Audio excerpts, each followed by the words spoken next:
Oke, hari ini kita bakal bongkar sebuah studi kasus strategi yang super menarik, gimana caranya sebuah brand penantang mencoba merebut kue di salah satu pasar paling kompetitif di dunia. Coba bayangin angka ini, 6 juta. Ini bukan jumlah penonton konser loh, tapi kira-kira jumlah motor yang bisa laku di Indonesia cuma dalam setahun. Skalanya itu gila-gilaan. Bisa dibilang, ini tuh medan perang. Pertempuran sengit yang selama puluhan tahun didominasi oleh raksasa-raksasa yang itu-itu lagi. Jadi, siapa coba yang berani nantang mereka? Ternyata ada penantang baru yang masuk ke arena. Dan mereka nggak datang dengan tangan kosong.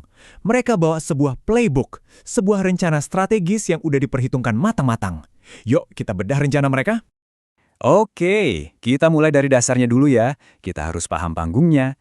Indonesia itu bukan sekedar pasar yang besar. Ini adalah kerajaan sepeda motor tingkat dunia. Di pasar ini, kuncinya adalah keragaman. Kebutuhannya macam-macam banget. Mulai dari skutik lincah buat selap-selip di kemacetan kota, sampai motor touring yang tangguh buat menjelajah alam. Brand yang cuma bisa nawarin satu jenis produk, wah, bakal susah bertahan di sini. Nah, di tengah arena yang super ketat inilah masuk satu penantang baru. Yuk kenalan sama QJ Motor. Dan mereka langsung nunjukin kalau mereka ngerti pasarnya. Kutipan dari bosnya ini bukan cuma basa-basi loh. Ini nunjukin kalau mereka sadar, di Indonesia, motor itu bukan cuma alat transportasi. Motor itu soal identitas dan gaya hidup. Dan jangan salah, ini bukan pemain ecek-ecek. Mereka ini rajanya pasar di negara asalnya untuk segmen 250cc ke atas. Investasi mereka di Indonesia mulai dari launching besar-besaran sampai bangun pabrik sendiri. Itu nunjukin kalau mereka serius banget mau main jangka panjang. Jadi, gimana sih persisnya rencana mereka buat menaklukkan pasar yang terkenal sulit ini?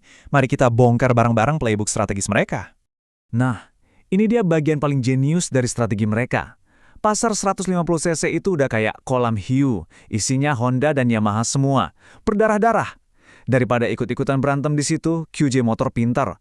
Mereka sengaja menargetkan segmen 250cc ke atas, sebuah area di mana konsumen itu haus akan pilihan baru. Ini bukan soal mundur, tapi soal membuka medan pertempuran yang baru.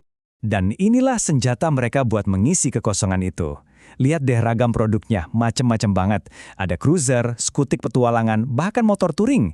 Mereka nggak cuma jualan motor, mereka menawarkan gaya hidup yang berbeda untuk tiap segmen, dan semuanya dengan harga yang dirancang untuk mengganggu pasar. Tentu aja, produk keren doang nggak cukup kan? Orang harus percaya dulu. Makanya, pilar kedua strategi mereka itu soal membangun kepercayaan.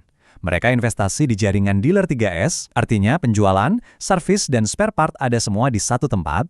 Mereka bangun pabrik lokal, dan yang paling penting, mereka ngasih jaminan purna jual yang kuat. Dan ini dia, bukti nyatanya. Garansi rangka selama 5 tahun.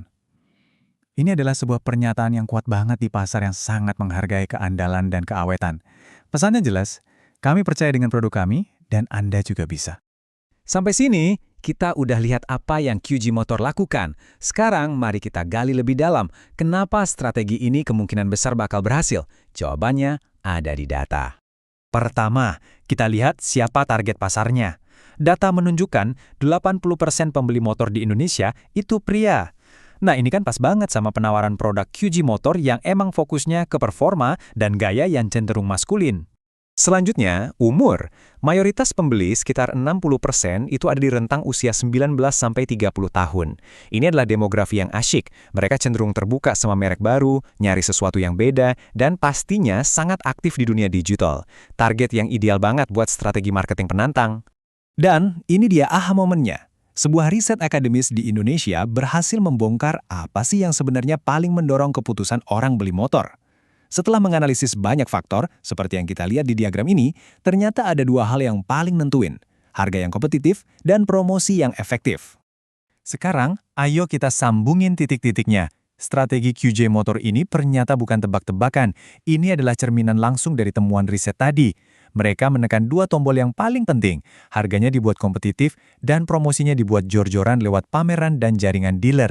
Ini bukan keberuntungan, ini adalah strategi berbasis data. Jadi, QJ Motor punya rencana yang solid, yang didukung sama data. Tapi pertanyaannya, apakah itu cukup? Mari kita lihat gambaran besarnya.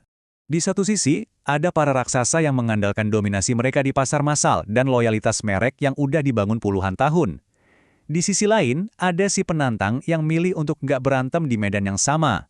Mereka menciptakan medan perang mereka sendiri, fokus di ceruk pasar, membangun kepercayaan dari nol, dan menawarkan nilai yang berbeda. Dan ini membawa kita ke pertanyaan pamungkas. QJ Motor punya playbook yang cerdas, diperhitungkan, dan didukung data.